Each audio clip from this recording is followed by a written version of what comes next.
worthless as dirt, girl. Less than dirt, because at least dirt feeds something." The words hit like a physical blow, but Lyra had learned long ago not to flinch.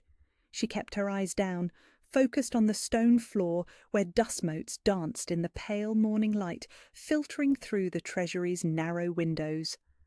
Her hands never stilled in their work, polishing the silver candlesticks with methodical precision. "Are you listening to me?" Lady Meredith's voice cracked like a whip across the chamber. "I said move faster. The Alpha King arrives tomorrow, and every piece in this treasury will shine like the crown jewels, or you'll spend the night in the dungeons." "Yes, my lady." The response came automatically, practiced and hollow. Lyra had perfected the art of making herself smaller, quieter, until she became part of the furniture. 20 years of survival had taught her that invisibility was her only armour. The head servant's footsteps echoed away down the corridor, leaving Lyra alone with the ancient artefacts and the familiar ache in her chest. She had spent countless hours in this forgotten corner of the palace, where broken things were stored and forgotten people were sent to tend them. The other servants called it punishment duty. For Lyra, it was sanctuary. She moved deeper into the treasury, past tarnished mirrors and moth-eaten tapestries, toward the corner that drew her like a lodestone. There, on a shelf covered in decades of dust, sat the crown that had haunted her dreams since childhood. It should have been nothing special. The gold was dull, the gems clouded with age, and half the court would have dismissed it as worthless replica. But when Lyra's fingers touched the metal, warmth spread up her arms like liquid sunlight. The sensation was impossible to explain, and even more impossible to ignore. "You again," she whispered to the crown, lifting it with reverent hands. "What are you trying to tell me?" The moment her skin made contact, the world shifted. Colours became more vivid, sounds more distinct, and something deep in her chest stirred to life. Her reflection in the dusty mirrors seemed different, stronger, as if the girl who cleaned floors might be capable of something more. "Talking to jewellery now, are we?" Lyra spun, nearly dropping the crown. 3 kitchen maids stood in the doorway, smirking at her obvious embarrassment. Becca, the ringleader, stepped forward with cruel delight dancing in her eyes. "Look at her, clutching that old thing like it's precious," Becca laughed. "Dreaming of being a princess, Lyra, planning to parade around in your imaginary crown?" "It's just cleaning," Lyra said quietly, but her grip on the crown tightened. She couldn't explain why, but letting go felt like tearing away a piece of herself. "Just cleaning," mimicked Sarah, the youngest of the 3. "That's all you're good for. Cleaning up after your betters and pretending you belong somewhere you don't." The 3rd maid, Elena, tilted her head with mock sympathy. "Poor little Lyra, abandoned at the palace gates as a baby and still thinks she's special. Tell me, what makes you so obsessed with that worthless piece of junk?"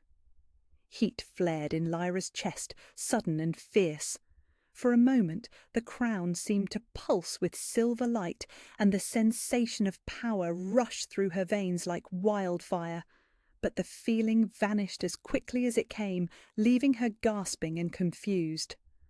"I don't know," she whispered, and it was the truth. She didn't know why the crown called to her, why touching it felt like coming home, or why her dreams were filled with visions of silver light and ancient voices speaking her name. The maids lost interest, wandering off to gossip about tomorrow's grand arrival, but Lyra remained frozen, staring at the crown in her hands.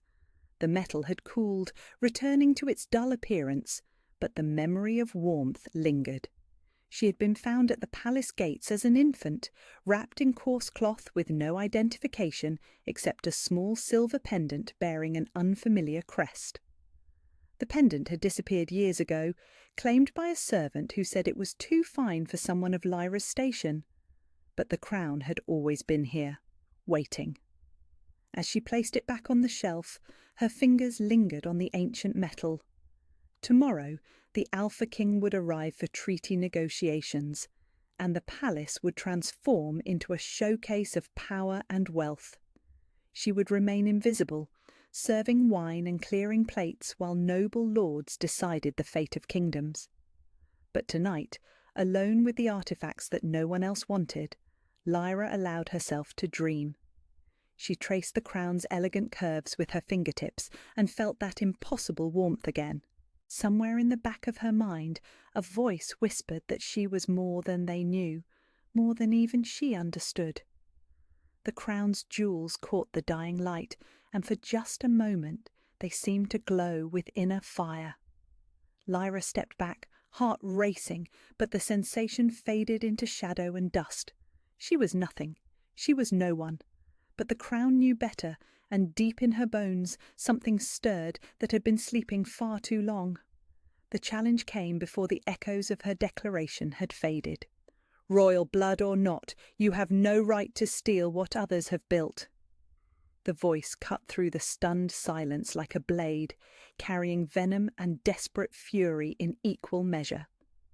Lady Seraphina stepped from the crowd, her golden hair dishevelled and her silk gown torn from a night spent fleeing through shadows.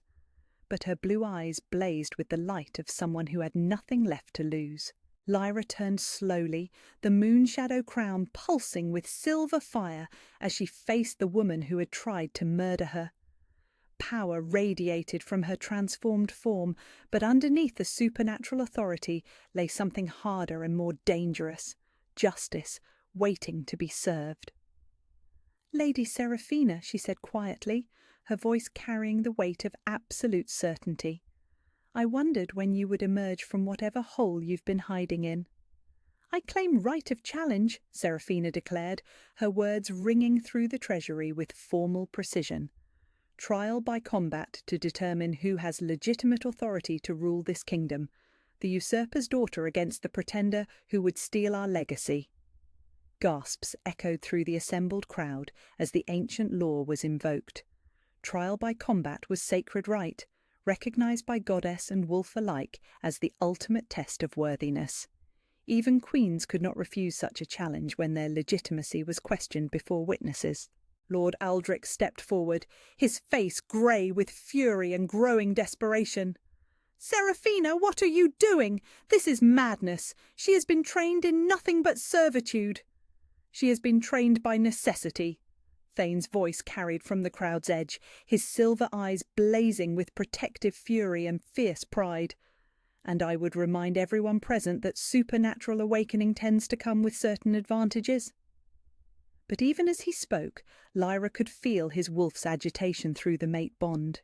He wanted to fight this battle for her, to protect his newly awakened mate from a challenge that could end in death. But trial by combat was sacred between females, and interference would invalidate any victory she might achieve. "I accept," Lyra said simply, her words carrying across the treasury like temple bells. "But we do this properly, witnessed by all, with the understanding that whoever loses forfeits not just the throne, but their life." Seraphina's smile was sharp as winter ice. "Agreed, though I think we both know how this will end. 20 years of scrubbing floors is poor preparation for real combat." The crowd parted as they made their way to the great courtyard, where ancient stones had witnessed countless duels and ceremonies over the centuries. Word spread through the palace like wildfire, bringing nobles and servants alike to witness the trial that would determine their kingdom's future. Within minutes, the courtyard was packed with spectators, their faces reflecting excitement and terror in equal measure. Traditional weapons were offered, but both women refused. This was a challenge between wolves, not humans, and it would be settled with claw and fang as the goddess intended. The transformation that followed was swift and violent, power unleashed in silver light that made the very air shimmer with supernatural energy. Seraphina's wolf was magnificent, golden and sleek with the grace of noble breeding. She had been trained from childhood in combat forms, had studied strategy and tactics with the same dedication other women applied to embroidery. Her movements were precise, calculated, designed to exploit weakness with surgical efficiency. But Lyra's wolf was something else entirely. Silver as moonlight and blazing with royal power, She moved with the fluid grace of someone who had learned to survive against impossible odds. 20 years of invisibility had taught her patience, cunning, and the ability to strike when enemies least expected it. And underneath the tactical knowledge lay something deeper, righteous fury that had simmered for 2 decades, finally given outlet through supernatural strength. They circled each other in the centre of the courtyard, measuring distance and seeking advantage. Seraphina struck first, her golden form launching forward with practiced precision aimed at Lyra's throat. But the attack met empty air as Lyra flowed aside like liquid mercury, her enhanced reflexes making Seraphina's movement seem sluggish. The counterattack came from an angle Seraphina hadn't anticipated. Lyra's claws raked across golden fur, opening red wounds that painted the ancient stones with blood.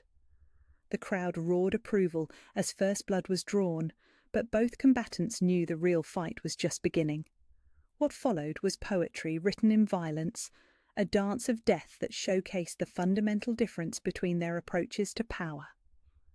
Seraphina fought with the brutal efficiency of someone who had always taken what she wanted through force and intimidation. But Lyra fought with the desperate creativity of someone who had spent her life finding ways to survive against superior numbers and resources. Every lesson learned during 20 years of servitude became a weapon. Every moment of patience while enduring cruelty became tactical advantage. Every time she had made herself invisible became an opportunity to strike from unexpected angles. The skills that had kept her alive as a powerless servant now served her as a supernatural predator.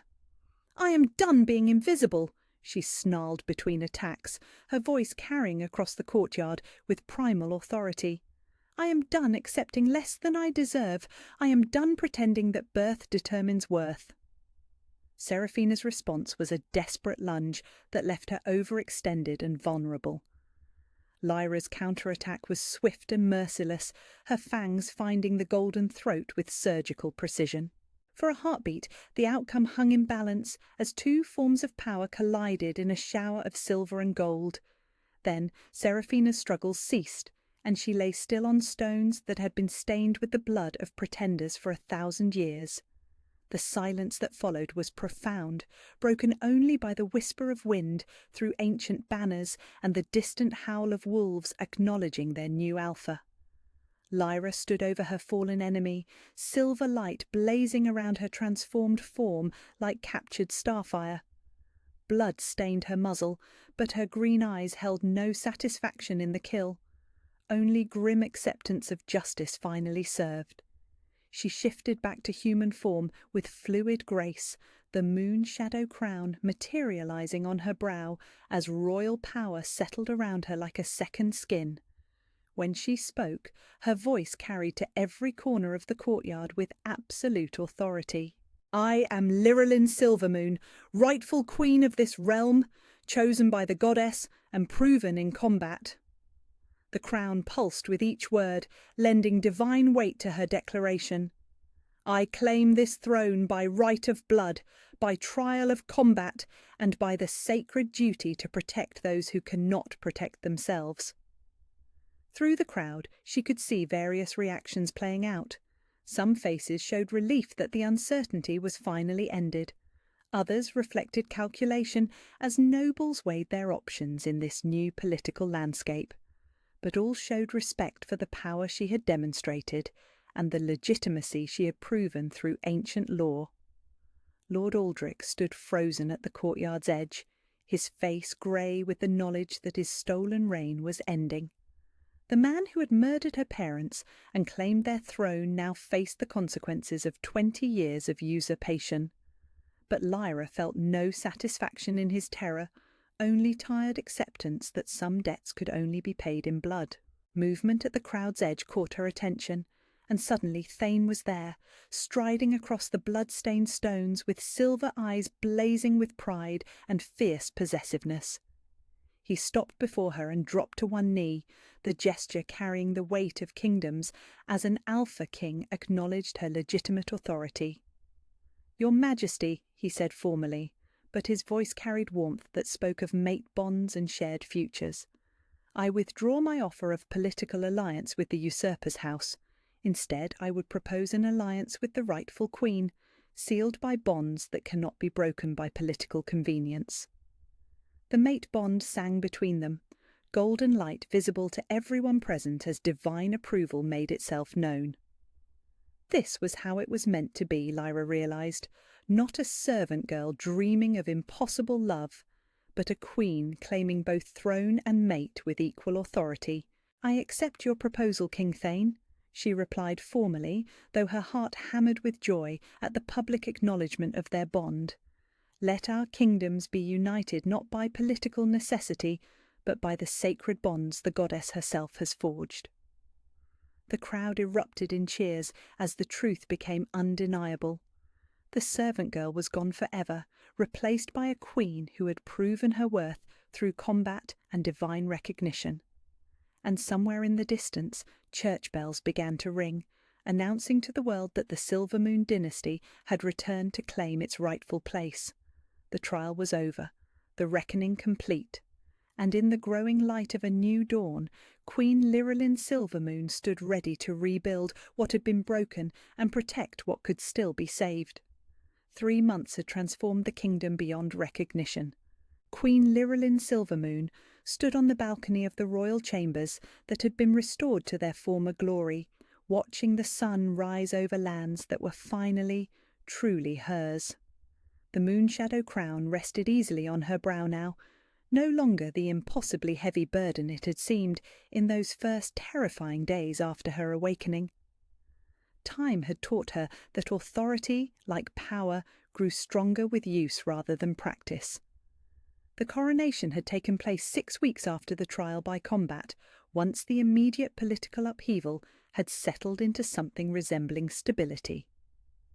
Representatives from allied kingdoms had arrived to witness the ceremony, their faces reflecting curiosity and calculation as they evaluated the servant girl who had become a queen through divine right and combat prowess. But none had questioned her legitimacy after witnessing the crown's blazing response to her touch, or the way ancient magic had transformed the palace itself in recognition of true royal blood. Today would bring the final ceremony, the one that mattered most to her heart rather than her crown. The mating bond ceremony that would officially unite her kingdom with Thane's, sealing alliances that had been forged in supernatural recognition rather than political convenience. "Second thoughts, my queen." Thane's voice carried warmth and gentle teasing as he stepped onto the balcony behind her. Even after months of shared rule and growing partnership, the sight of him still made her pulse quicken with remembered recognition. Her mate, her equal, the man who had chosen love over duty and found that sometimes love was the highest duty of all. "Never," she replied, turning to face him with a smile that had become as natural as breathing. "Though I admit to some nervousness about the ceremony itself, it's been rather overwhelming, learning to be royal in front of audiences." "You've done more than learn," Thane said seriously, moving to stand beside her at the balcony rail. "You've excelled. The trade negotiations last month, the judicial reforms you implemented, the way you handled the border dispute with the eastern provinces. You govern like someone born to it." "Perhaps because I was born to it," Lyrillin mused, her hand unconsciously moving to rest on the crown that had become as much a part of her as her own heartbeat. The oracle was right. The power was always there, waiting for the right moment to emerge. I just had to learn to trust it. The kingdom spread below them like a living map, green fields and bustling towns connected by trade roads that had become safer and more prosperous under her rule. She had kept many of Aldrich's reforms that served the people well, while quietly dismantling the systems of oppression and fear that had kept dissent buried. It was delicate work, transforming a stolen throne into legitimate rule, but she was learning that patience and justice made powerful tools of statecraft. "The lords who opposed your coronation seem to have come around," Thane observed, nodding toward the courtyard where nobles from across the kingdom were already gathering for the day's ceremony. "I see Lord Brennan brought his entire family to witness our mating." Fear has a way of resembling respect, given time and distance.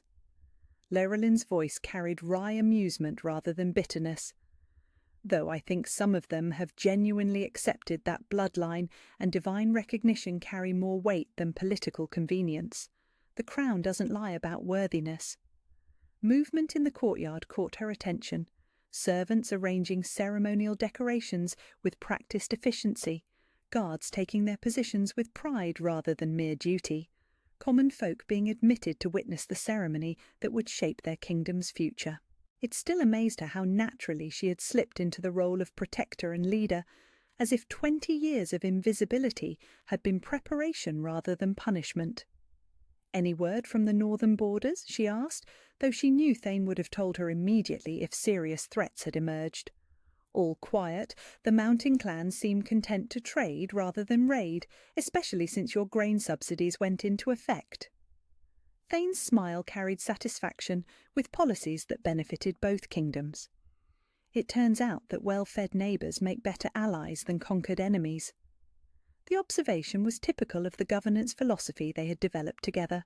Strength through protection rather than domination, prosperity shared rather than hoarded. It was working, slowly but surely, as former enemies became trading partners and rival territories became cooperative allies. A soft knock on the chamber door interrupted her thoughts, and Lady Catherine entered with the ceremonial robes that would mark this day as different from all others. The garments were magnificent, silver silk embroidered with moonlight thread that seemed to glow with inner fire. But more than their beauty, they represented acceptance and legitimacy, earned through supernatural proof and royal competence. "Your Majesty, your Majesty," Lady Catherine curtsied to both rulers, her manner respectful but warm in the way that marked true loyalty rather than mere political necessity. "The ceremony will begin within the hour. The oracle has arrived to perform the bonding ritual." Llewellyn felt her pulse quicken with anticipation and nervous energy. The mating bond had been complete between them since that night in the treasury, but the public ceremony would make it official in the eyes of both kingdoms and the goddess herself. No political marriage this time, no arrangement of convenience, only the recognition of what the divine had already decreed.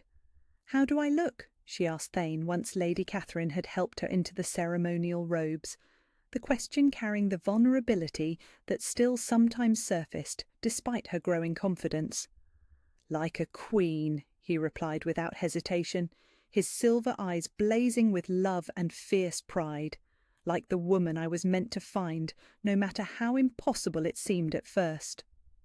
The words sent warmth cascading through her chest, the mate bond humming with contentment at his absolute certainty. 3 months of shared rule had only deepened their connection, proving that the goddess had indeed chosen well when she forged the golden threads that connected their souls. They made their way to the great hall together, where hundreds of witnesses had gathered to observe the ceremony that would unite two kingdoms through bonds stronger than treaties or marriage contracts. The oracle waited at the altar, her ageless face serene with divine approval as she prepared to bless what heaven had already ordained. "Dearly beloved," Miriam's voice carried to every corner of the hall, rich with power and ancient authority. "We gather today to witness the completion of bonds forged by the goddess herself, to celebrate the union of souls who have chosen love over convenience and truth over political expedience." The traditional words flowed over them like honey and starlight, but Llewellyn barely heard the formal language.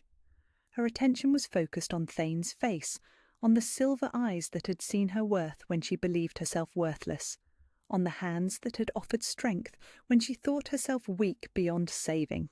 "Do you, Thane Blackmore, Alpha King of the Northern Territories, accept Llewellyn Silvermoon as your true mate, your equal partner, your companion in all things?" "I do," Thane replied, his voice carrying across the hall with absolute conviction. "In this life and all others, I choose her as the goddess intended."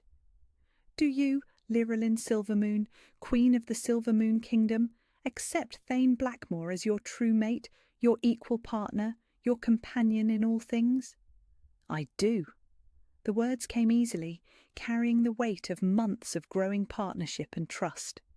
In this life and all others, I choose him as my heart demands.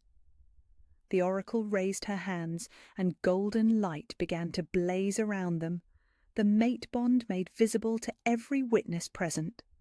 The radiance spoke of divine approval, of souls perfectly matched despite impossible odds, of love that had overcome political necessity to claim its rightful place. Then, by the authority granted to me by the goddess herself, I declare this bond complete and blessed. Miriam's smile carried fierce joy as ancient magic settled around them like a benediction. You are mated before the divine, united before the world, and bound by ties that no earthly power can sever.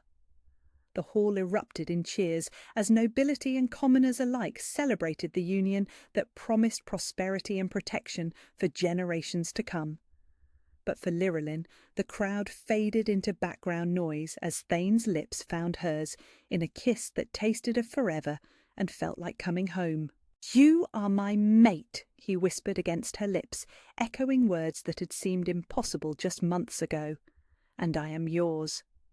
"Always," she replied, her hand finding his as golden light settled around them like a promise kept, "in this life and all others that follow." The servant girl who had once believed herself worthless was gone forever, replaced by a queen who understood that true worth had always existed, waiting only for the right moment to be claimed. And in the growing light of a love that had conquered every obstacle placed in its path, the future stretched ahead bright with possibility and hope. The palace was quiet in the hour before dawn, when even the most dedicated servants still slept, and the corridors held only shadows and starlight. Queen Lyrillin Silvermoon stood alone on the highest balcony of the royal tower, her silk nightrobe rippling in the gentle breeze as she looked out over the kingdom that had become truly hers. The moonshadow crown sat on a nearby table, no longer needed to prove her authority, but kept close from habit and affection. 6 months of rule had taught her that some symbols carried power beyond their physical form. The view from this height encompassed everything she had fought to protect and reclaim. Rolling hills dotted with prosperous farms, trade roads busy even at this early hour, towns where children played safely in streets that had once echoed with fear and oppression. It was not a perfect kingdom, no realm ever was, but it was a just one, built on foundations of protection rather than exploitation. "I spent my life believing I was nothing," she whispered to the listening dawn, her voice carrying wonder that still surfaced when she contemplated the impossible journey from servant to queen. 20 years of accepting that my worth was determined by others, that my value existed only in the labour of my hands and the invisibility of my presence. A year ago, the girl speaking those words would have been scrubbing these very stones, invisible to the nobles who passed by without acknowledgement. Now she stood here as their rightful ruler, her authority earned through supernatural awakening and proven through competent governance. The transformation still amazed her in quiet moments like this, when she could reflect on the path that had led from worthlessness to worth beyond measure. Footsteps echoed softly behind her, familiar and beloved. She didn't turn as Thane joined her on the balcony, his presence as natural as breathing after months of shared rule and deepening partnership. His hands settled on her shoulders with gentle warmth, and she leaned back against his chest with the contentment of someone who had finally found home. "Couldn't sleep?" he asked quietly, his voice rough with the remnants of dreams. "Too much thinking," she replied, her hands covering his where they rested against her collarbones. "Remembering how it felt to believe I was nobody special, wondering how many others are trapped in that same lie, convinced their circumstances define their worth." "You've already started changing that," Thane reminded her, his chin resting atop her head. the education reforms, the judicial hearings where common folk can seek justice against noble oppression, the trade policies that benefit farmers as much as merchants. Every decision you make tells your people that their lives have value. The observation carried truth that warmed her more than praise for her beauty or power ever could. This was the work that mattered, the legacy she wanted to build. Not monuments to her own glory, but systems that protected those who could not protect themselves. The oracle says the goddess chose well when she forged our mate bond, Lyrillin mused, her fingers threading through his with practised ease. That we balance each other's strengths and shore up each other's weaknesses. Wise woman, Thane murmured, pressing a gentle kiss to the crown of her head.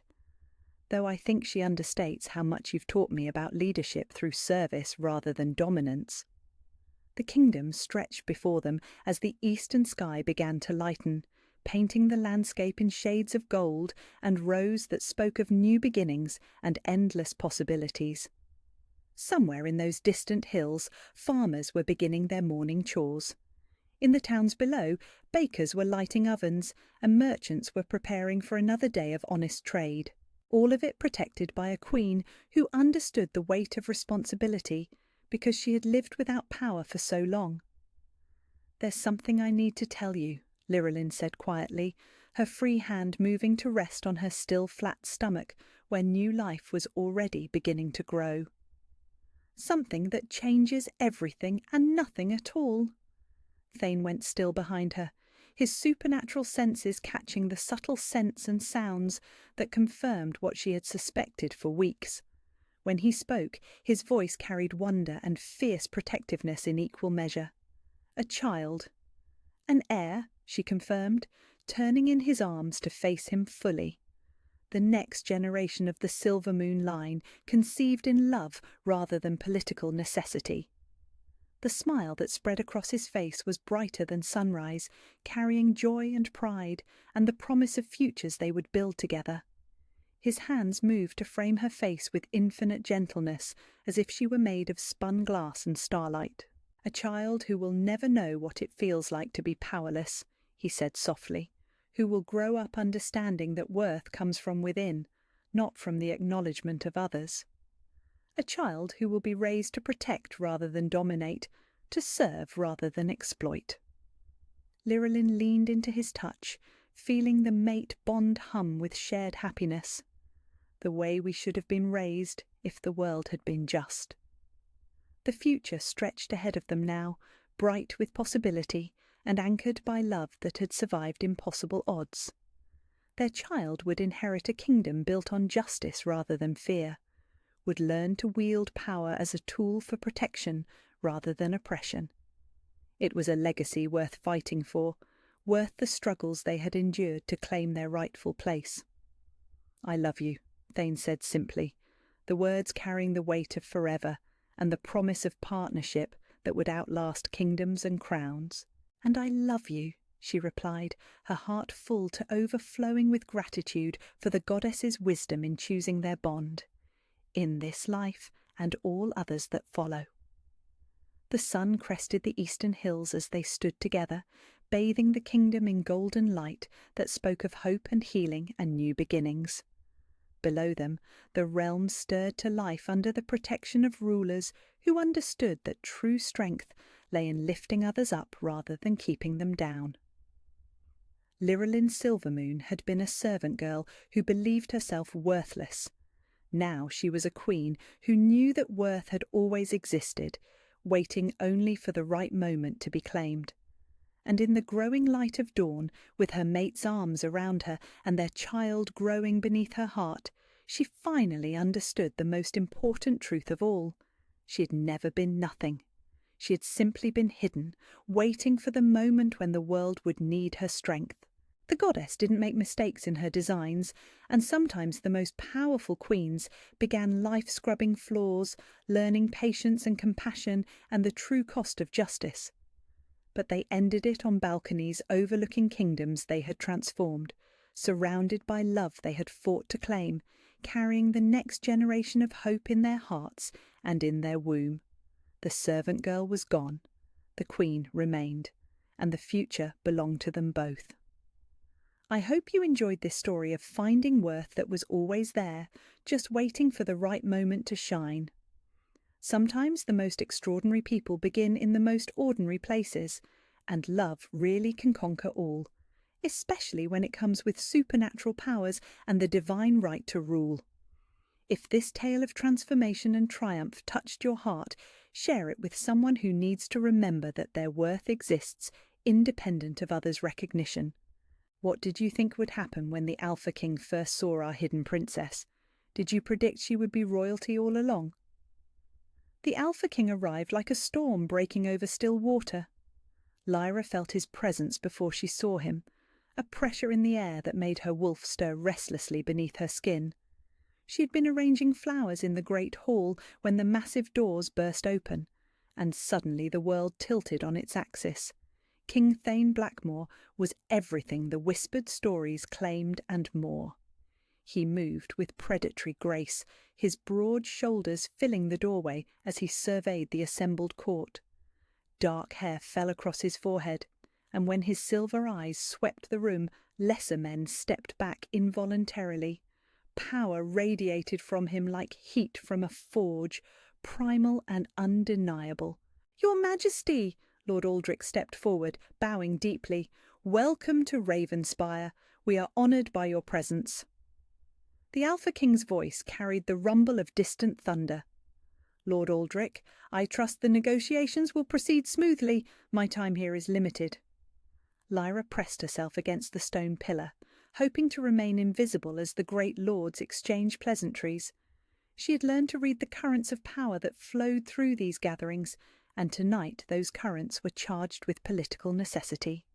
The treaty they would discuss would bind two kingdoms in alliance, sealed by marriage to Lord Aldrich's daughter, Lady Seraphina.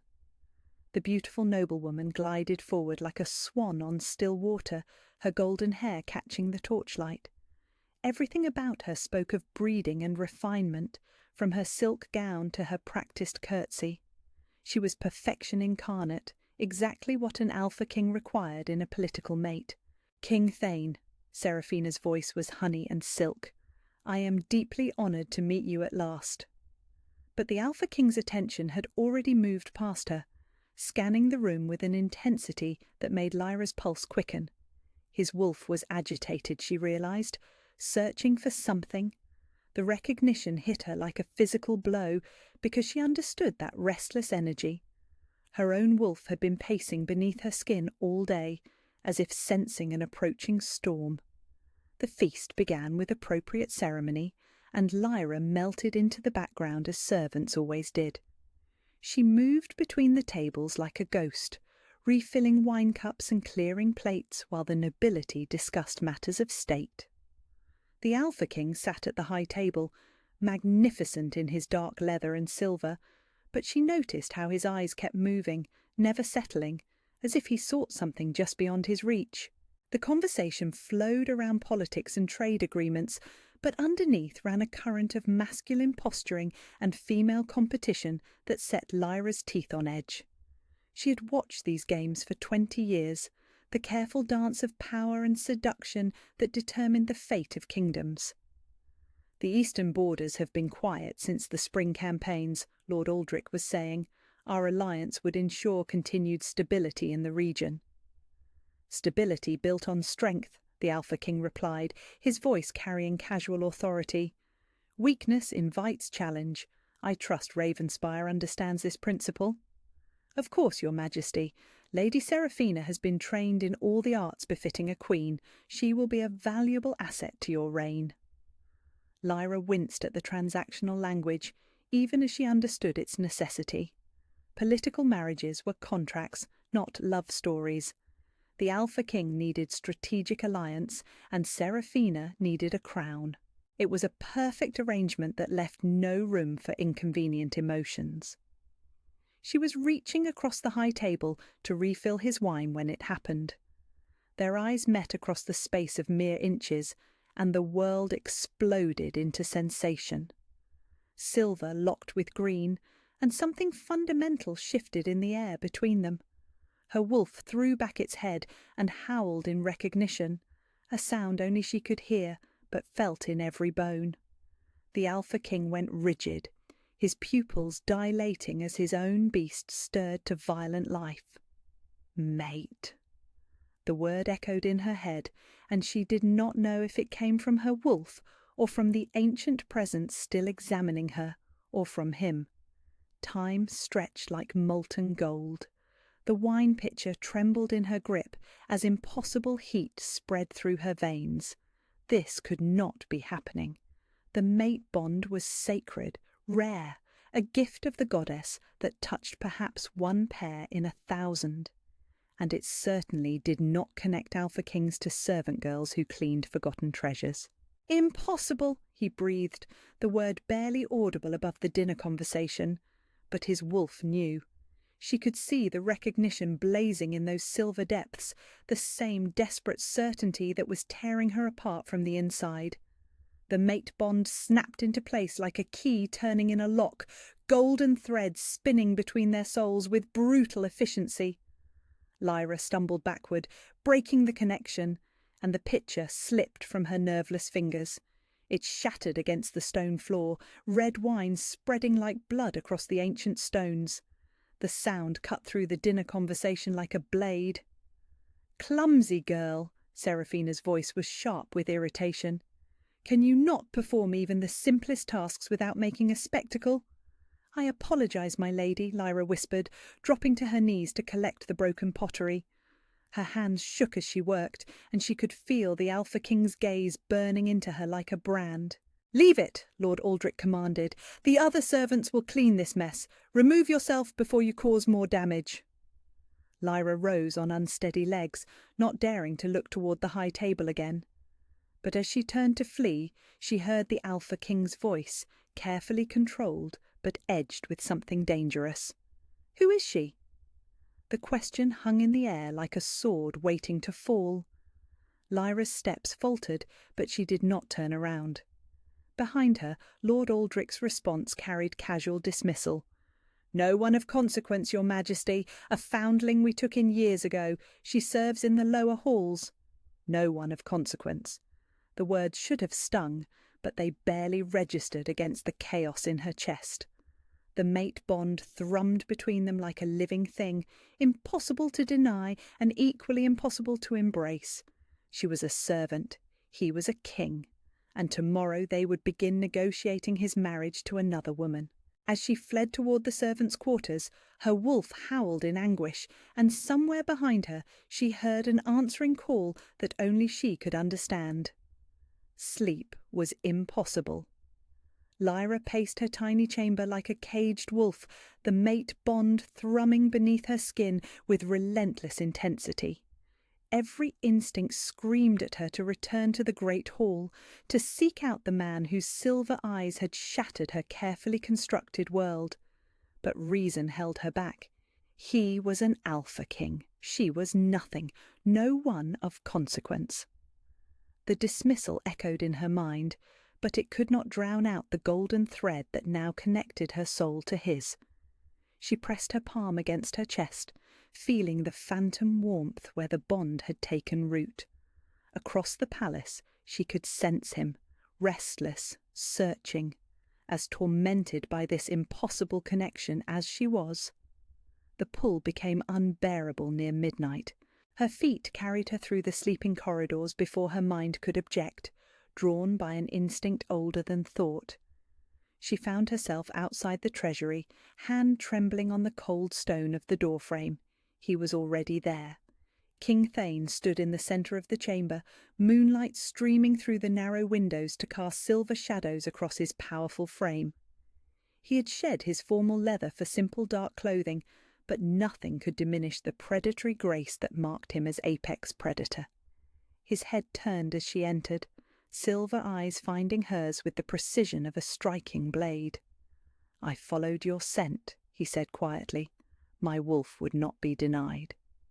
The admission sent heat spiralling through her chest. "You should not be here. If someone sees us, let them see." The words carried the weight of absolute authority. "Do you think I care what they say when my soul recognizes its match?" Lyra's breath caught. To hear him acknowledge the bond so plainly, so fiercely, when she'd spent hours convincing herself it was impossible madness. She took an unsteady step backward and felt the familiar pull of the ancient crown behind her. "You feel it too," she whispered, "the connection." Every heartbeat. His voice was rough with suppressed emotion. Every breath. I came here to forge a political alliance, and instead I find my mate serving wine at another woman's table. The pain in his words mirrored her own, but she forced herself to retreat further into the treasury's depths. It does not matter what we feel. You have obligations, a kingdom to consider. Do you think I do not know that? The question cracked like a whip across the silence. Do you think this is not tearing me apart? Her back hit the shelf where the crown waited, and her hand closed around it without conscious thought. The moment her fingers touched the ancient metal, silver light blazed through the chamber like captured starfire. The crown's dull gems suddenly blazed with inner radiance, and power surged through her veins in a torrent that stole her breath. The Alpha King went rigid, his eyes widening as he witnessed the impossible. "What are you?" Lyra stared at the crown in her hands, watching silver light dance across its surface like liquid moonbeams. The warmth that had always been a whisper was now a roar, flooding every cell of her body with recognition. This was hers. It had always been hers. But how could that be possible? "I don't know," she breathed, but the words felt like lies. Deep in her bones, something stirred that remembered ancient songs and forgotten ceremonies. The crown pulsed in rhythm with her heartbeat, and for a moment she could swear she heard voices calling her name across centuries of silence. Thane moved toward her with slow, deliberate steps, as if approaching a wild creature that might bolt. "The crown recognizes you. Do you understand what that means?" "It means nothing." But her voice broke on the words. "I am a servant, a foundling abandoned at the palace gates." "Look at yourself," he commanded softly. "Look and tell me you see nothing." Against her will, Lyra raised her eyes to the ancient mirror mounted on the opposite wall. The girl who stared back was transformed. Silver light wreathed her like a cloak, and the crown in her hands blazed with the fire of stars. Her green eyes held depths that spoke of power long suppressed, and for the first time in her life she looked like someone who mattered, someone who might be worthy of a king's attention. "Impossible," she whispered, echoing his earlier word. Thane closed the remaining distance between them, his presence overwhelming in the confined space. "My wolf chose you the moment he saw you. My soul recognized yours across a crowded hall, and now this." He gestured toward the crown, still radiating silver fire. "Tell me this is coincidence." The mate bond pulled taut between them, golden threads visible in the crown's mystical light. Lyra could feel his heartbeat as if it were her own, could sense the barely leashed power that made him Alpha King of the Northern Territories. But underneath the authority was something vulnerable and desperate, a longing that matched her own. "I have spent my life invisible," she said quietly, "believing I was worth nothing. How can I be your mate? How can I be worthy of that crown?" Thane reached out slowly, giving her time to retreat if she chose. When she remained still, he cupped her face in his calloused hands with infinite tenderness. "Because you were never nothing, Lyra. You were hidden. There is a difference." Her name on his lips sent shivers down her spine. She had never told him what she was called, but the mate bond carried such knowledge between souls. "Hidden from what?" "That," he said, nodding toward the crown, "is what we need to discover. But I know this much. Royal artifacts do not respond to common blood. Whatever you are, wherever you came from, you carry power in your veins." The crown's light began to fade, but its warmth remained steady in her hands. Lyra stared up into silver eyes that held no judgment, only fierce protectiveness and growing understanding. For the first time in 20 years, she allowed herself to imagine that the voice in her dreams might be telling the truth, that she might be more than they knew, more than even she understood. "What happens now?" she asked. Thane's thumb traced the curve of her cheek, and the mate bond hummed with contentment at the simple contact. "Now we find out who you really are, and then we decide what we are willing to sacrifice for this bond." The words held promise and threat in equal measure. Tomorrow would bring political negotiations and marriage contracts that could not easily be broken. But tonight, in this chamber where ancient magic still flickered around them, anything seemed possible, even a servant girl becoming a queen. The crown pulsed once more in her hands, as if offering its agreement, and somewhere in the distance Lyra could swear she heard the sound of destiny calling her name. The morning after changed everything and nothing at all. Lyra woke to the familiar ache of servitude, but now the mate bond thrummed beneath her skin like a second heartbeat. Across the palace she could sense Thane's presence as clearly as her own pulse. He was awake, she realized, restless, fighting the same impossible pull that made her fingers tremble as she dressed in her servant's grey. The great hall buzzed with preparation for the day's formal negotiations. Lords and ladies swept through the corridors in silk and velvet, their voices carrying the weight of kingdoms. But when Lyra entered to begin her duties, she found Thane already there, deep in conversation with Lord Aldrich about trade routes and military alliances. Their eyes met across the expanse of polished stone, and the bond flared to life between them. For a heartbeat, the political theatre faded, leaving only the golden thread that connected soul to soul. Then reality crashed back, and both looked away with practised discipline. "The eastern passages remain vulnerable to raiders," Lord Aldrich was saying, spreading maps across the great table. "Your support in securing those routes would benefit both our kingdoms." "Security requires permanent alliance," Thane replied, his voice carefully neutral. "Marriage bonds create loyalty that treaties alone cannot guarantee." The words hit Lyra like physical blows. Marriage bonds! She forced herself to continue arranging flowers, but her hands shook as she worked. The mate bond was sacred, rare, a gift of the goddess herself. But political necessity would override even that most holy connection. Lady Seraphina entered like a vision in rose silk, her golden hair catching the morning light. Everything about her spoke of noble breeding and careful education. She was perfection incarnate, exactly what an alpha king required in a political mate. "Your Majesty!" Seraphina's curtsy was flawless, her smile radiant with practised charm. "I trust you slept well. The palace can be quite overwhelming for visitors." Lyra's wolf snarled at the casual intimacy in the noblewoman's tone, but she bit back the sound. What right did a servant have to object to appropriate courtship? "Well enough, Lady Seraphina."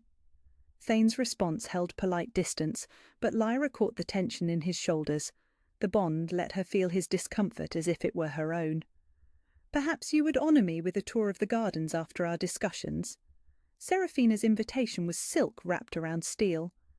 "I find political negotiations quite tedious, and fresh air aids clear thinking." Lord Aldrich beamed with approval. "An excellent suggestion. Lady Seraphina has transformed our gardens into a showcase worthy of visiting royalty." Lyra's chest constricted as if iron bands were tightening around her ribs. The mate bond stretched thin between them, a golden thread pulled to its breaking point.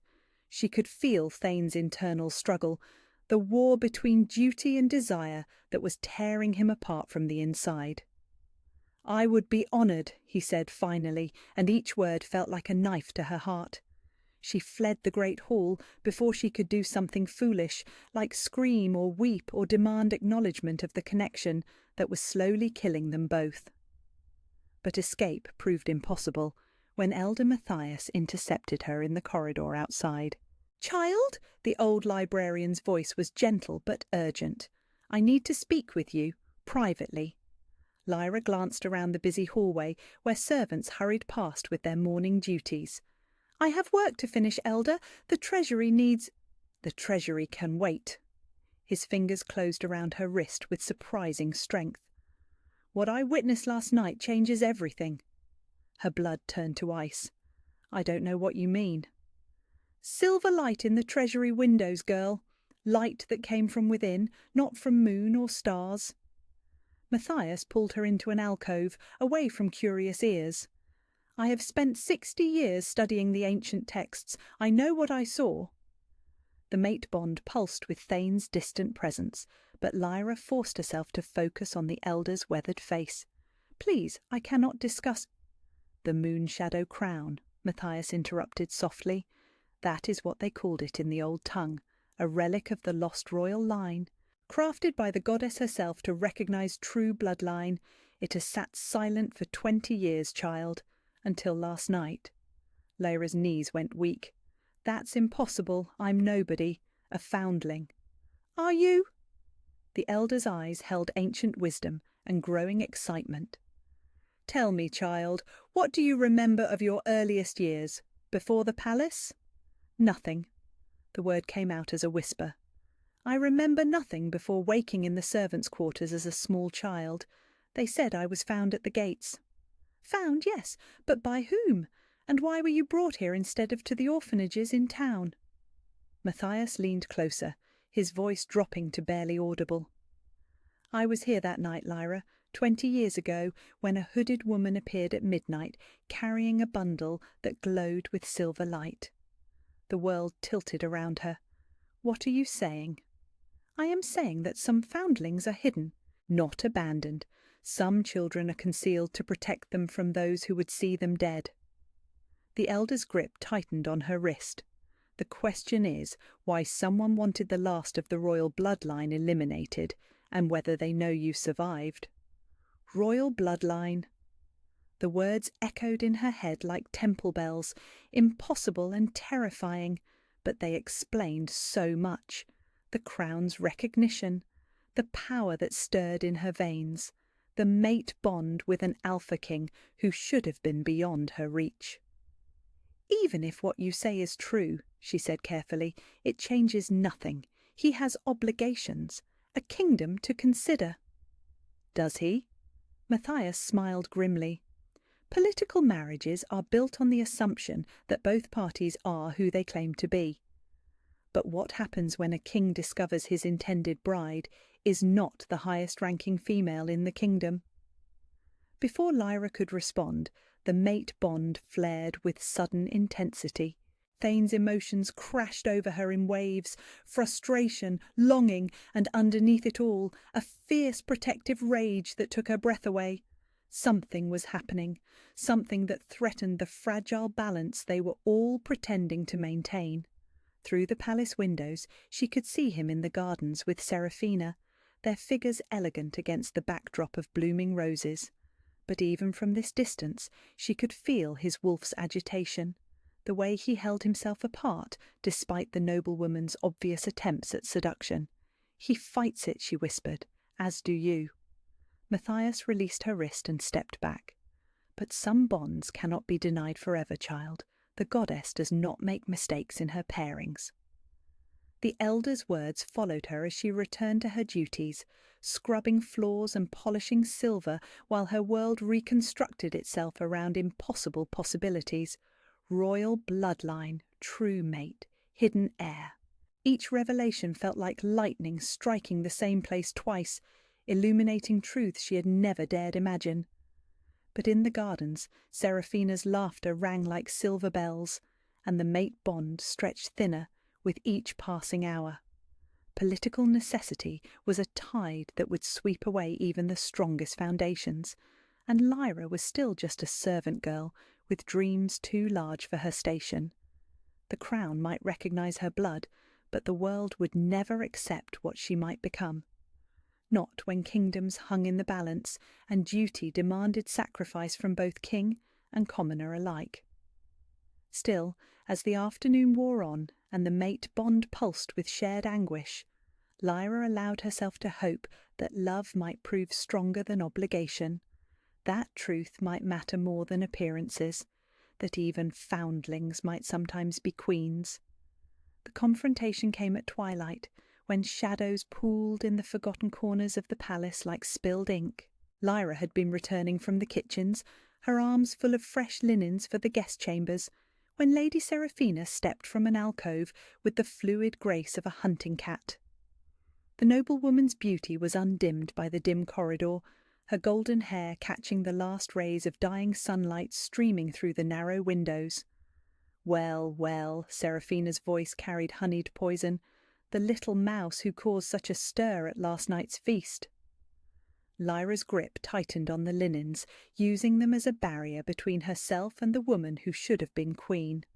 "My lady, I did not see you there." "No, I imagine you see very little from your position scrubbing floors." Seraphina moved closer, each step deliberate and predatory. "But I see everything, little mouse, including the way King Thane's attention strayed during our garden tour." The mate bond pulsed beneath Lyra's skin, responding to the perceived threat with protective fire. But she kept her voice steady, her eyes downcast in the manner of proper servants. "I'm sure I don't know what you mean, my lady." "Don't you?" The question cracked like a whip across the silence.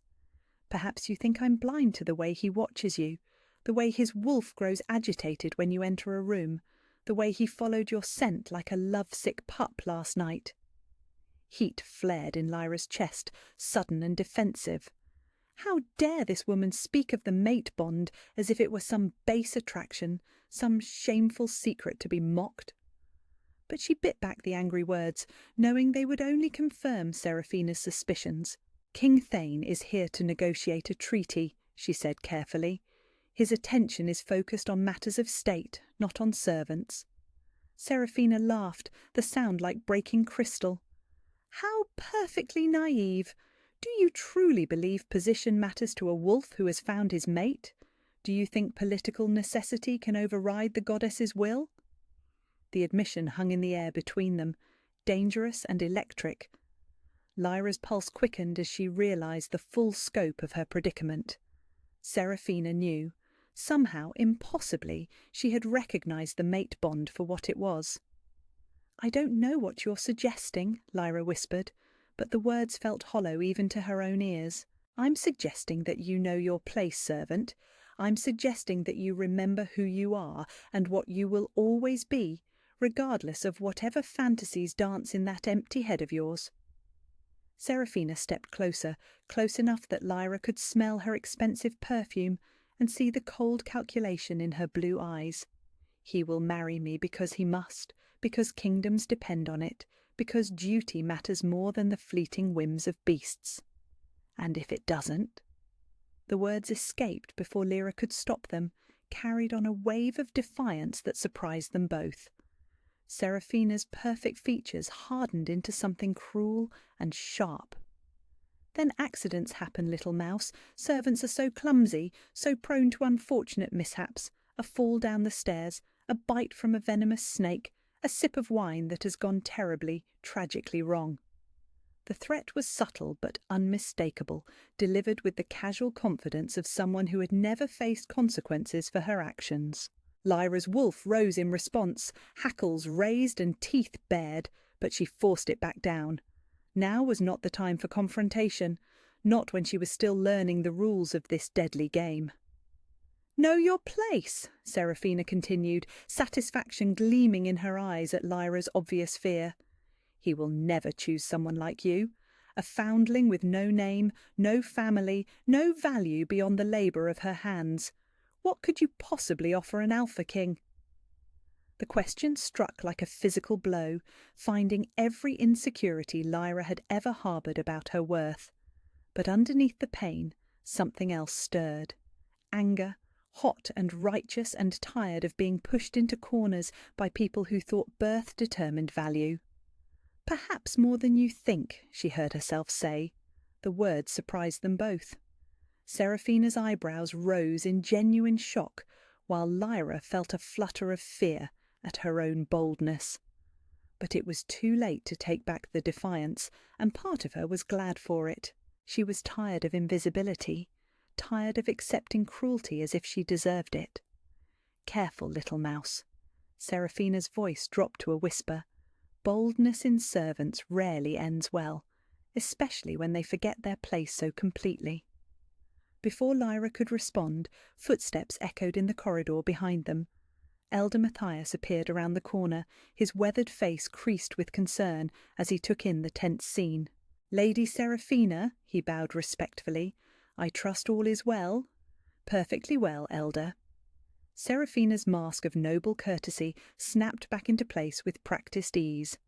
"I was simply giving our young servant some guidance on proper behaviour during such important negotiations." Matthias's eyes found Lyra's, and she saw understanding flicker in those ancient depths. "How thoughtful of you, my lady. Perhaps Lyra should return to her duties now. The guest chambers require attention before tomorrow's ceremonies." "Of course." Seraphina stepped back with fluid grace, but her blue eyes promised that this conversation was far from over. "Do remember what we discussed, child. Some lessons are too important to forget." She glided away with the confidence of a woman who had never doubted her place in the world, leaving Lyra trembling in the elder's protective presence. "Dangerous ground, child," Matthias said quietly, once Seraphina was out of earshot. "She has the ear of her father and the backing of a powerful house. Cross her at your peril." "She threatened me." Lyra's voice shook with residual anger and fear. "She knows about the bond, and she made it clear what would happen if I don't disappear quietly." "Then we must ensure you are prepared for what comes next." The elder's grip on her shoulder was steadying, paternal. "Knowledge is power, Lyra, and there are truths about your bloodline that change everything." He led her deeper into the palace, toward the ancient library where dust motes danced in shafts of dying light. The air smelled of old parchment and forgotten secrets, mysteries that had waited decades for the right person to uncover them. "The prophecies speak of a lost heir," Matthias said as he pulled thick volumes from hidden shelves. "Royal blood concealed but not destroyed, waiting for the moment when it would be needed most. The Moonshadow crown was crafted to recognize that bloodline, to call the true heir home when darkness threatened the realm." Lyra sank into a chair beside the reading table, her legs suddenly weak. "You think I'm this heir, this lost royal? I think you were hidden for reasons that may soon become clear, and I think Lady Seraphina's threats prove that others are beginning to suspect the truth." Matthias opened an ancient tome, its pages yellow with age. "But suspicion and proof are different things, child. We need evidence. We need answers." The mate bond pulsed as if responding to her distress, and somewhere in the palace she could sense Thane's growing agitation. He was fighting something, she realized. Fighting the pull that demanded he seek her out, protect her, claim her regardless of political consequence. But political consequence mattered.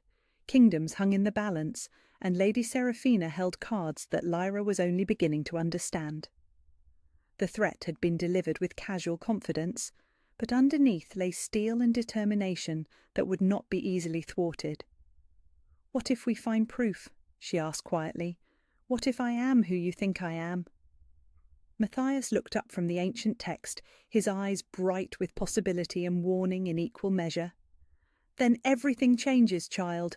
But first we must survive long enough to reveal the truth, and that may prove the greatest challenge of all."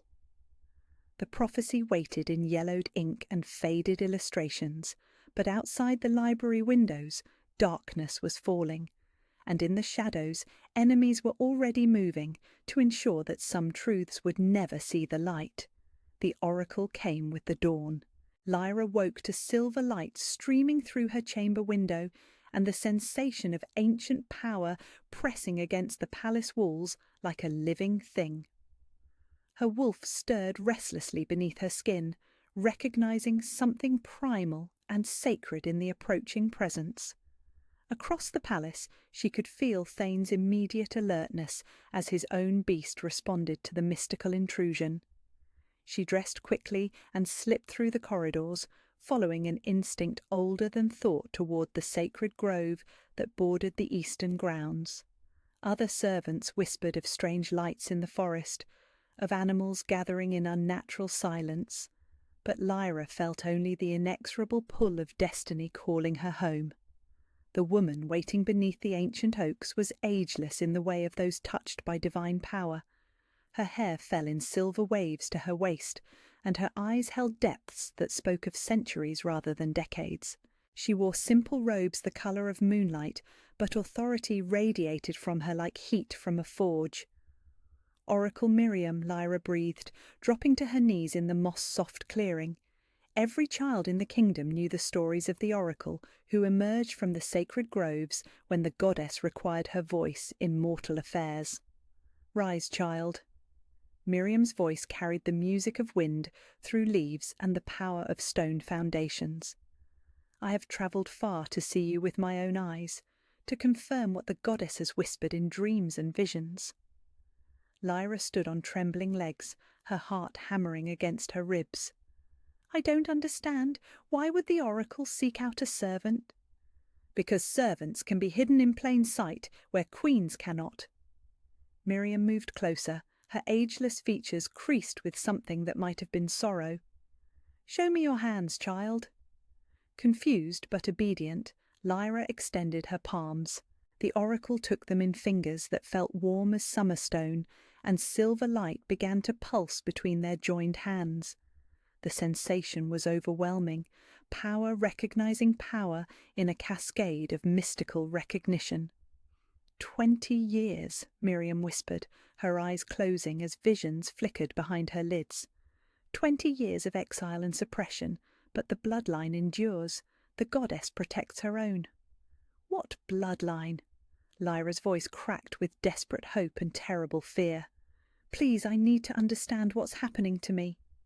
Miriam opened her eyes, and in those ancient depths Lyra saw scenes playing out like memories made manifest. A palace in flames, screams echoing through marble corridors. A woman in royal robes clutching an infant to her breast as armed men thundered closer. "Your mother was Queen Isidora of the Silver Moon Line, last of the ancient royal bloodline that ruled these lands for 1,000 years," Miriam said softly. "Your father was King Marcus, whose death triggered the coup that sought to end your family forever." The world tilted around Lyra, reality reshaping itself with each impossible revelation. "That's not possible. I was found at the gates as a foundling. I have no family, no name, no—" "You have the most sacred name in the kingdom, child. You are Princess Lyrelyn Silvermoon, rightful heir to the throne that was stolen in blood and treachery." The oracle's grip tightened on her hands, anchoring her to consciousness as shock threatened to steal her breath. "Your mother saved you the only way she could. By hiding you in the last place your enemies would look." Images flooded Lyra's mind, memories unlocked by the oracle's touch.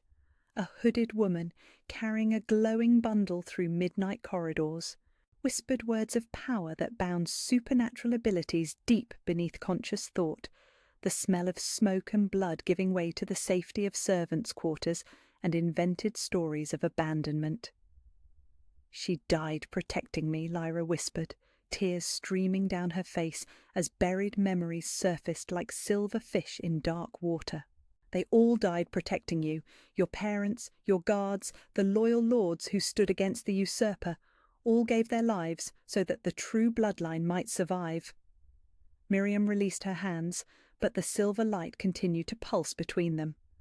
"Your power was bound to keep you safe, child, suppressed so thoroughly that even you forgot what you truly were. But the crown recognized me, and the mate bond—" "The goddess does not make mistakes in her designs. King Thane's wolf chose you because souls recognize truth even when minds are deceived. The Moonshadow crown responded because it was crafted by your ancestors to serve only the Silver Moon Line." Miriam smiled with fierce pride. "You were never a servant, Lyrelyn. You were a queen in exile, waiting for the moment when you would be needed most."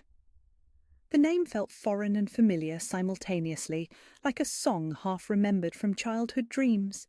Princess Lyrelyn Silvermoon. The syllables carried weight and power, transforming everything she had believed about herself with their ancient authority. "The usurper," she managed, "is he still alive?" Lord Aldrich sits on your throne, child. The man who calls himself your guardian is the architect of your family's destruction." Miriam's voice carried winter's edge. "He has ruled in your name's shadow for 20 years, never knowing that the heir he sought to destroy scrubbed his floors and tended his fires." Rage bloomed in Lyra's chest, hot and righteous and terrible in its purity. Lord Aldrich, who dismissed her as worthless. Lord Aldrich, who would trade her mate to his daughter for political gain. Lord Aldrich, who had murdered her parents and stolen her birthright while she served him like a faithful hound. "He doesn't know who I am," she said, and her voice carried new authority. "Not yet, but others begin to suspect. Lady Seraphina sees the threat you represent to her ambitions. King Thane's wolf knows you are his equal in ways that transcend station." Miriam moved to the ancient altar stone that stood in the grove's centre, where silver light pooled like captured starfire. "The time for hiding is ending, child. The binding that has suppressed your power grows weak, and enemies gather who will not be fooled much longer." As if summoned by the oracle's words, footsteps crashed through the undergrowth behind them. Thane burst into the clearing like an avenging angel, his silver eyes blazing with protective fury and his power radiating from him in waves that made the very air shimmer. "Step away from her!" he commanded, his voice carrying the authority of an alpha king prepared for war. But Miriam only smiled with ancient amusement. "Peace, young king. I mean your mate no harm. Indeed, I bring the very answers you have been seeking." Thane's gaze found Lyra's across the clearing, and she saw his breath catch as he took in her transformation. The oracle's revelation had changed something fundamental in her bearing, had unlocked the regal carriage that 20 years of servitude had not been able to fully suppress. "What answers?" he demanded, but his voice was softer now, recognition flickering in those silver depths. "Tell him, child."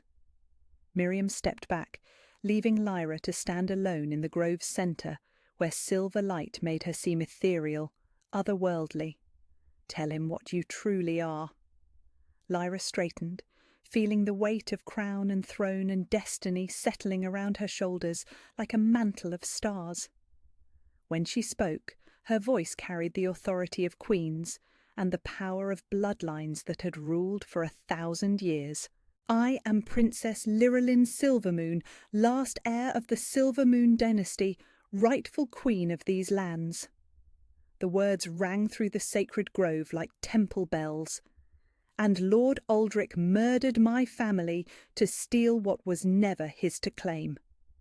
The silence that followed was profound, broken only by the whisper of wind through ancient leaves.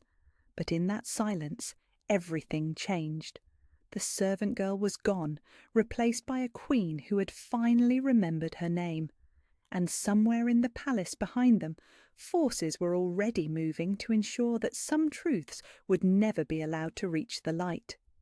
The wine arrived at midnight, carried by a servant Lyra had never seen before.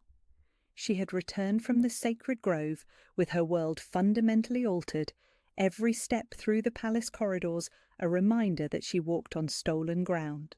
The truth burned in her chest like captured starfire. She was Princess Lyrelyn Silvermoon, rightful heir to the throne that Lord Aldrich had claimed through murder and treachery. But knowledge and power were different things, and enemies moved in shadows she was only beginning to understand. The servant who brought the wine was young and nervous, his hands trembling as he set the silver tray on her small table. "From Lady Seraphina, miss. She said to tell you it's a peace offering for your misunderstanding earlier." Lyra's newly awakened instinct screamed danger, but she accepted the goblet with steady hands. The wine was deep red, almost black in the candlelight, and it smelled of summer berries and something else. Something that made her wolf pace restlessly beneath her skin. "Thank you," she said quietly. "Please tell Lady Seraphina I appreciate her thoughtfulness." The servant fled with obvious relief, leaving Lyra alone with the wine and her racing thoughts. A peace offering from the woman who had threatened her life just hours earlier. the woman who stood to lose everything if Lyra's true identity became known. She raised the goblet to her lips, then stopped. Her wolf was snarling now, hackles raised and teeth bared at some scent her human nose could not detect. 20 years of suppressed instincts suddenly surged to the surface, screaming warnings in a voice she was finally learning to hear. Poison. The goblet slipped from her nerveless fingers, shattering against the stone floor in a spray of crimson that looked disturbingly like blood. The wine soaked into the ancient stones, and where it touched, the mortar began to smoke and discolour. Acid. Not wine at all, but something designed to burn her from the inside out, to make her death look like terrible accident or sudden illness. Seraphina had moved faster than she'd expected, striking while Lyra was still reeling from the oracle's revelations. Footsteps echoed in the corridor outside, too many and too heavy to be servants about their nightly duties. Lyra's enhanced hearing caught the whisper of steel being drawn, the soft curses of men trying to move quietly in heavy boots. They had expected the poison to work, had come to dispose of a corpse. Instead, they would find a very much alive princess who finally understood the scope of the threat against her. The door burst open without ceremony, revealing 3 armed men in the dark leather of palace guards. But these were not men she recognized, and their eyes held the cold calculation of hired killers rather than loyal soldiers. "She's still breathing," the first one muttered, his scarred face creasing with annoyance. "Seraphina said the poison would handle this quietly." "Plans change," the second replied, hefting a wicked curved blade. "Dead is dead, whether by poison or steel." Lyra backed against the far wall of her small chamber, but her fear was mixed with something new. Power stirred in her veins, no longer suppressed by the oracle's broken binding. Her wolf rose to the surface with predatory grace, and for the first time in her life she felt dangerous. "You don't want to do this," she said quietly, and was surprised by the authority in her own voice. "I am under the protection of the goddess, and harming me will bring consequences you cannot imagine." The third assassin laughed, a sound like breaking glass. Pretty words from a servant girl, but gold speaks louder than gods, and Lady Seraphina pays well for silence. They moved as one, trained killers confident in their ability to overwhelm a single untrained woman. But they had never faced a suppressed werewolf whose bindings had just been shattered by divine intervention. Lyra's transformation was not the controlled shift of an experienced wolf. It was an explosion of power that had been compressed for 20 years, finally finding release in a torrent of silver light and primal fury. Her bones cracked and reformed with sounds like breaking timber, her spine elongated, and her face pushed forward into a muzzle filled with gleaming fangs. The first assassin's blade met her claws in a shower of sparks, the steel no match for supernatural strength and ancient rage. She heard herself howl, a sound that spoke of royal bloodlines and divine protection and fury that had simmered for 2 decades. The sound echoed through the palace like a war cry, announcing to every supernatural creature within miles that a true alpha had finally awakened. The second assassin tried to flank her, but her enhanced speed made his movements seem sluggish. She flowed around his attack like liquid moonlight, her claws opening his throat before he could scream. Blood painted the chamber walls in arterial sprays, but she felt no revulsion, only righteous satisfaction that her parents' murderers were finally paying for their crimes. The third man broke and ran, terror overriding gold and promises of payment. But Lyra's wolf would not be denied its hunt. She caught him in the corridor, her supernatural strength allowing her to snap his spine with casual efficiency. He dropped like a discarded puppet, his eyes wide with shock at finding death in the form of a servant girl who had never been a servant at all. The commotion had awakened the palace. Voices echoed through the corridors, mixing confusion with alarm as the supernatural howl reverberated through ancient stones. But above all other sounds, Lyra heard the thunder of running feet that could only belong to one person. Thane burst around the corner like an avenging angel, his silver eyes blazing with protective fury and his own wolf riding close to the surface. He took in the scene with a single glance. 3 dead assassins, blood painting the walls, and Lyra crouched in her partially shifted form with silver lights still crackling around her like divine fire. "Are you hurt?" His voice was rough with barely controlled rage, and she could see his hands shaking with the effort of maintaining human form. "No," she managed, her voice distorted by fangs and the lingering effects of transformation. "But they came to kill me. Seraphina sent them." Thane's wolf snarled audibly, the sound carrying promise of violence that would make Lyra's kills seem merciful. "Where is she now?" Before Lyra could answer, more footsteps echoed in the corridor. Lord Aldrich appeared with a contingent of genuine palace guards, their faces pale with shock as they took in the carnage. The man who had murdered her parents and stolen her throne stood frozen in the doorway, staring at the blood-soaked chamber where his carefully maintained lies had just been shattered. "What happened here?" he demanded, but his voice carried uncertainty for the first time in Lyra's memory. "Assassins," Thane replied coldly, his authority as visiting king giving his words weight. 3 of them sent to murder an innocent servant. I wonder who would benefit from such a death." Aldrich's eyes found the shattered goblet, the acid-burned stones, and the unmistakable scent of poison that still lingered in the air. His face went grey as he realised the implications. If Lyra was important enough to assassinate, if someone feared her enough to risk open murder within the palace walls, then perhaps she was not the worthless foundling he had always believed. "Search the palace," he commanded his guards, but his voice lacked conviction. "Find Lady Seraphina. I would speak with her about this night's events." But they all knew Seraphina would not be found, not tonight, and perhaps not ever. She had made her play and failed, and now she would disappear into whatever shadows had spawned her before the full scope of her treachery could be revealed.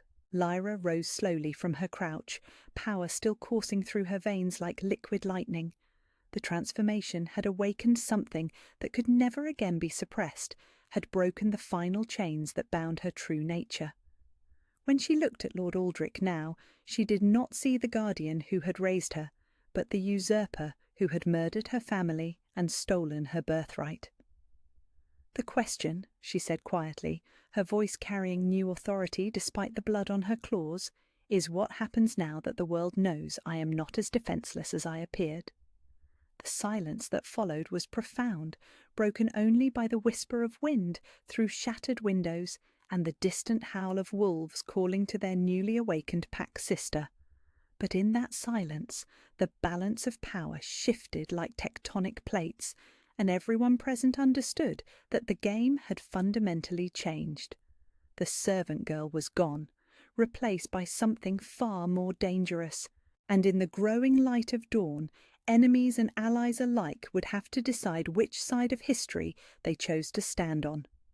The confrontation came at dawn, when the palace still reeked of blood and betrayal. Lyra sat in the treasury, surrounded by ancient artifacts that now seemed like old friends welcoming her home. The moon-shadow crown gleamed on the shelf beside her, no longer hidden under dust, but radiating soft silver light that recognized its rightful owner. Her hands still trembled from the night's violence, but her wolf paced with satisfied contentment beneath her skin. She had defended herself, she had survived, and in doing so, she had shattered every carefully constructed lie that had shaped her existence. Thane found her there as the first rays of sunlight pierced the narrow windows, his silver eyes dark with exhaustion and barely leashed fury. He had spent the hours since the attack hunting through the palace for any trace of Seraphina, but the noblewoman had vanished like smoke on the wind. Along with her, several key supporters and a suspicious number of Lord Aldrich's personal guard. "She's gone," he said without preamble, his voice rough with frustration. disappeared sometime before midnight, along with anyone who might have been complicit in the attack. Lyra looked up from the crown she had been absently polishing, noting the tension in his powerful frame and the way his wolf rode close to the surface. "You're angry." "I'm furious." The admission came out as a growl. "They tried to murder you, in your own bed, with poison meant to make your death look natural, and I was sleeping peacefully in guest quarters while assassins stalked the woman who is my mate." The raw pain in his voice made her chest tighten. She could feel his self-recrimination through the bond, the guilt of a protector who had failed in his most sacred duty. But underneath the anger was something else, something that made her pulse quicken with dangerous hope. "Why didn't you tell me?" he asked quietly, crossing the treasury to stand before her chair. "Why didn't you tell me who you were?" Lyra set down the crown with careful precision, meeting his gaze despite the intensity that threatened to steal her breath. "I didn't know. I've spent my life believing I was nothing, nobody, a foundling with no value beyond the labour of my hands." "But you suspected." His voice carried gentle accusation. "The crown responded to you from the beginning. You felt the connection, the power. Some part of you knew you were more than you appeared." Heat bloomed in her cheeks, but she held his stare. "Suspecting and knowing are different things. Would you have believed me if I had claimed royal blood, a servant girl insisting she was a princess?" Thane was silent for a long moment, his silver eyes searching her face as if memorizing every detail. "I would have believed you because my wolf chose you, because the mate bond doesn't lie about worth, regardless of station or birth." The simple statement hit her like a physical blow. All her life she had been told her value was determined by her usefulness to others, but the mate bond recognized something deeper, something that existed independent of crown, or title, or political necessity. "The oracle said my mother bound my power to protect me," she said softly, "suppressed everything that would have marked me as royal blood, so thoroughly that I forgot what I truly was." "Princess Lyrelyn Silvermoon," Thane murmured, and her true name on his lips sent shivers down her spine. "Rightful heir to the throne that Lord Aldrich has claimed for 20 years. A throne I don't know how to claim, a kingdom I was never taught to rule, a birthright that feels like a costume that doesn't fit." Lyra stood and moved to the window, needing distance from the intensity of his presence. "What use is royal blood if I don't know how to be royal?" "The same use as any other kind of power," Thane replied, following her across the chamber. "It's not about knowing how to use it perfectly, it's about being willing to try." The mate bond stretched between them like a golden thread, pulling her toward a future she had never dared imagine. But reality crashed back with brutal efficiency, reminding her of the obstacles that no amount of desire could overcome. "You came here to marry Seraphina," she said, her voice catching on the words. "To forge an alliance that would protect both our kingdoms. Even if I am who the oracle claims, even if the crown recognizes my blood, what happens to those treaties? What happens to the stability that requires your political marriage?" Thane's jaw clenched with visible tension. "I don't know. The agreements were made with Lord Aldrich as legitimate ruler, contingent on alliance through marriage to his heir. But if he is a usurper, if the true heir stands before me—" "Everything changes," Lyra finished quietly. "But change isn't always improvement. Sometimes it's chaos. Sometimes chaos is necessary." Thane closed the distance between them, his hands coming up to frame her face with infinite tenderness. Sometimes the old order needs to be shattered before something better can be built. The touch sent fire racing through her veins, the mate bond singing with joy at the simple contact. But she forced herself to step back, to maintain the distance that political reality demanded. "And if reclaiming my throne destabilizes the region? If removing Aldrich creates a power vacuum that leads to war?" The questions came out as whispers, but they carried the weight of kingdoms. "How many people die for the sake of one woman's birthright? How many have already died because a usurper holds power that was never his to claim?" Thane's voice carried steel and determination. How many will continue to die if we allow injustice to stand unchallenged? The argument was sound, but it didn't ease the terror in her chest. She had lived her entire life as nobody special, content to remain invisible and safe. The idea of claiming a throne, of accepting responsibility for an entire kingdom, felt overwhelming in ways that supernatural awakenings and assassination attempts had not. "I don't know how to be a queen," she admitted, the words torn from her deepest fears. "I know how to scrub floors and tend fires and remain invisible. I know how to survive. But ruling, leading, making decisions that affect thousands of lives? You'll learn." Thane's conviction was absolute, unshakable. The same way every ruler learns, by making mistakes, accepting counsel, and never forgetting that power exists to serve others, not yourself. And the mate bond? The question escaped before she could stop it, carrying all her desperate hope and terrible fear. What happens to us when duty and desire pull in opposite directions? Thane was quiet for a long moment, his silver eyes reflecting the same internal struggle that was tearing her apart. When he spoke, his voice carried the weight of absolute truth. "I came here believing I would sacrifice personal happiness for political necessity. That duty required me to ignore the pull of my wolf and accept a loveless marriage for the greater good." He stepped closer, his presence overwhelming in the confined space. "But seeing you last night, watching you fight for your life with power I never suspected you possessed, I realized something important." "What?" The word came out as barely a whisper. "A king who ignores the goddess's gift, who rejects the mate she has chosen for him, cannot truly serve his people, because he has already proven he will sacrifice sacred bonds for political convenience." Thane's hands found hers, threading their fingers together with gentle precision. "The mate bond is not a distraction from duty, Lyrillin. It's the foundation that makes duty possible."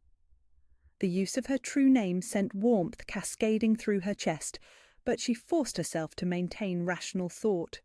Pretty words, but what happens when the other lords refuse to accept a servant as their queen? When they see my rise as proof that the natural order means nothing? Then they learn that the natural order was never about birth or blood or inherited titles. Thane's grip tightened on her hands, anchoring her to his certainty.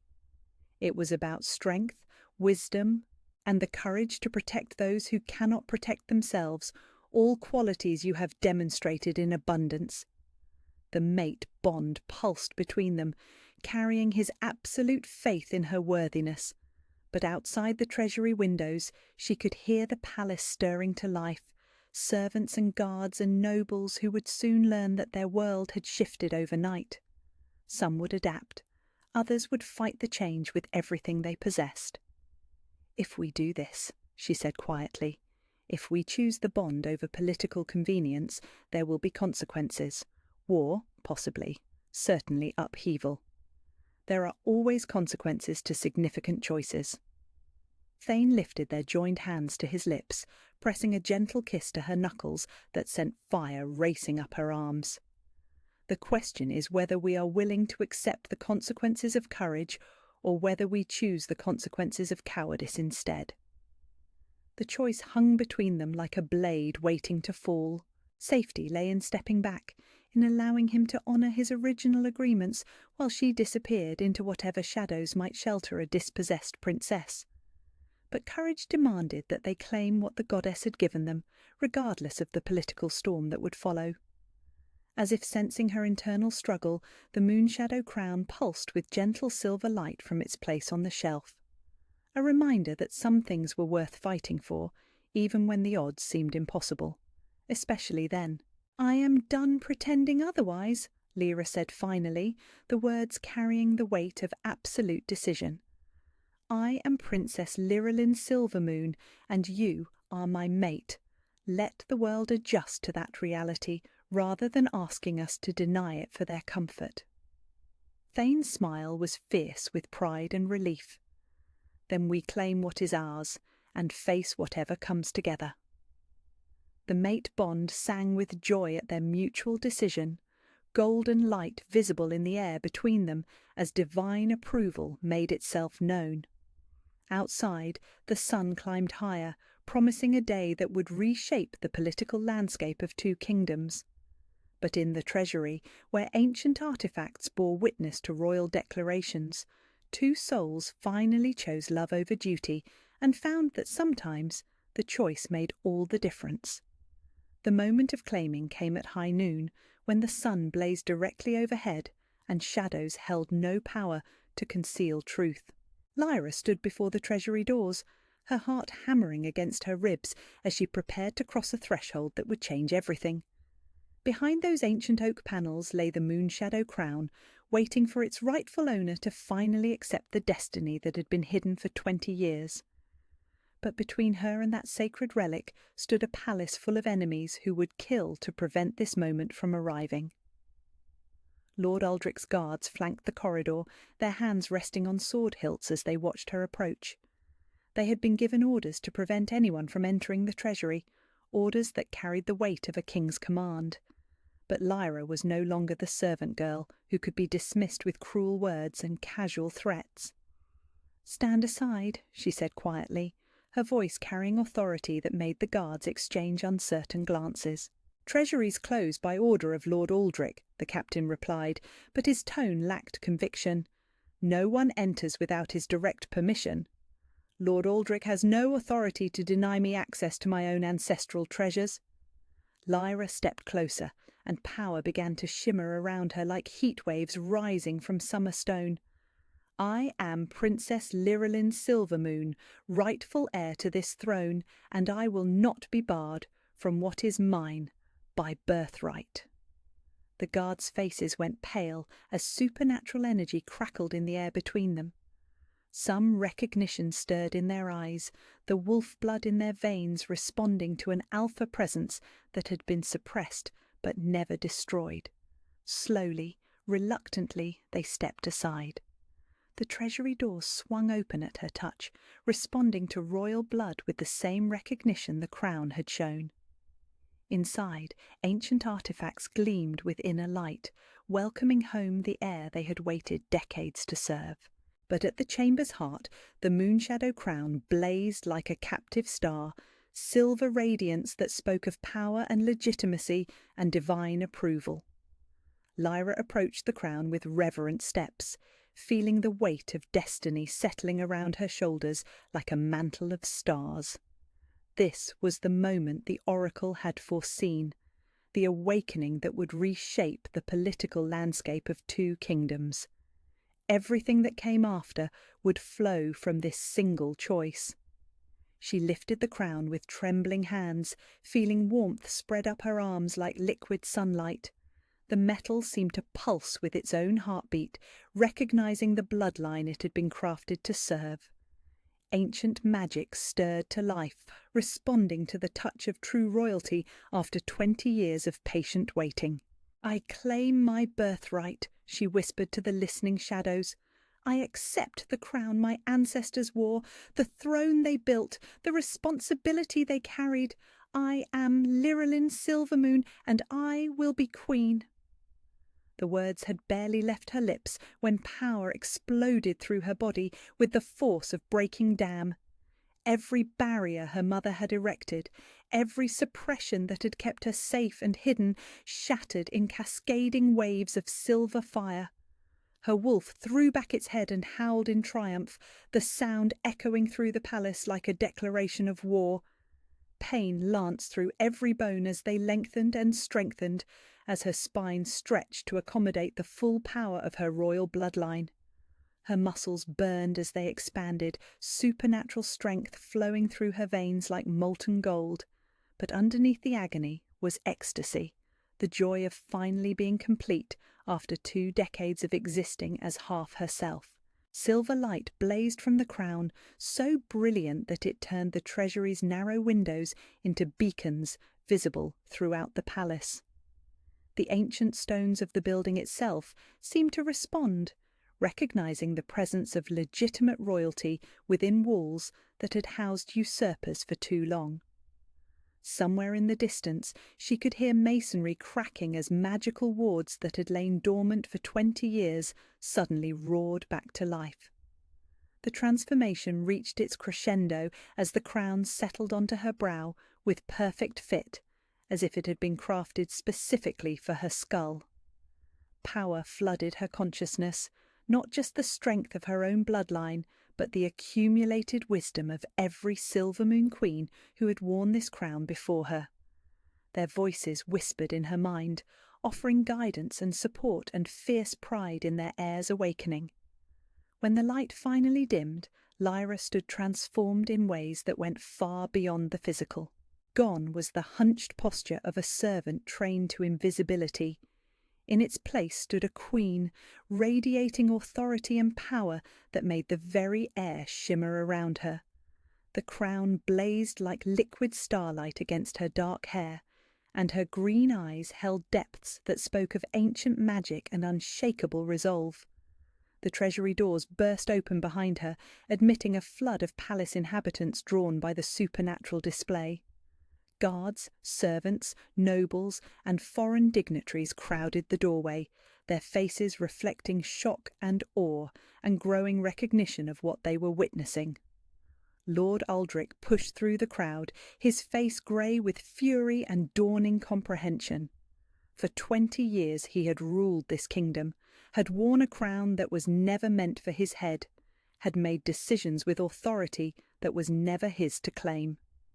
Now he faced the rightful heir, blazing with power that made his stolen legitimacy seem like a candle before the sun. "Impossible," he breathed, echoing the word that had defined Lyra's journey from servant to queen. "You're nobody, a foundling. I would know if royal blood lived under my own roof." "You knew," Lyra replied, her voice carrying the weight of absolute certainty.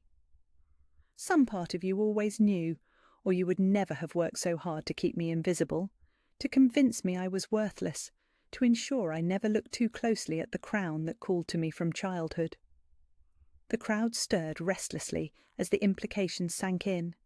If Lyra was truly royal blood, if she was the legitimate heir to the Silvermoon dynasty, then everything Aldrich had built was founded on lies and murder. Treaty obligations, marriage contracts, trade agreements, all of it would need to be renegotiated with the true ruler of the kingdom. "Royal blood or not, you're still untrained," Aldrich snarled, desperation making him reckless. "Still ignorant of statecraft and diplomacy. What right do you have to claim a throne you know nothing about ruling?" "The same right you claimed when you murdered my parents and stole what was never yours." Lyra's words fell like hammer blows, each syllable carrying the authority of divine justice. The right of blood, of legitimacy, of power that flows from the goddess herself rather than from ambition and treachery. The palace itself seemed to respond to her declaration, ancient stones thrumming with recognition of their true mistress. Hidden passages groaned open, revealing chambers that had been sealed since the night of the coup. Royal apartments that had stood empty for 2 decades suddenly blazed with silver light, welcoming home the heir they had been built to shelter. Through it all, Lyra felt the mate bond, singing with joy and fierce pride. Somewhere in the crowd she could sense Thane's presence, his wolf-howling approval as his mate finally claimed her rightful place. The political marriage that had brought him here was already crumbling, replaced by something far more powerful and legitimate. "You want proof of my fitness to rule?" Lyra asked, her voice carrying to every corner of the treasury. "You want evidence that I can protect this kingdom better than the usurper who has held it through fear and violence?" She raised her hand, and silver light blazed from her palm with the force of captured starfire. The demonstration of raw power sent lesser wolves to their knees, supernatural recognition of an alpha who outranked them all. But more than strength, the light carried justice, compassion, and the promise of protection for those who could not protect themselves. "I am Lyrelyn Silvermoon, daughter of Marcus and Isadora, heir to a dynasty that ruled justly for 1,000 years."